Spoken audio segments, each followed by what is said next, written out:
Torej, zaključek Danice 2019, potegnite mogoče črto pod vso dogajanje, pod res pester program.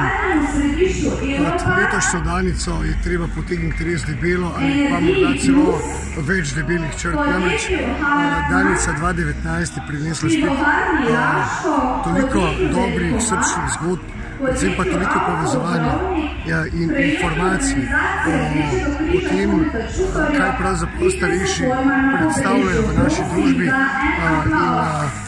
Ko gre ta informacija na tako izjemen način med mlade, med vse generacije, kot se to dogaja v zadnjih 3 dnevih s Tabu, z Bigfoot mamo, Zemke, Znipke, Strkaje, včeraj s prefarskimi muzikanti, danes za Daničino štafeto modrosti, potem je to res vrhunec tega, kar lahko dom za starejše ponudi svojemu okolju in odpre v bistvu svoja vrata, ne na stežaj, ampak dvakrat na stežaj.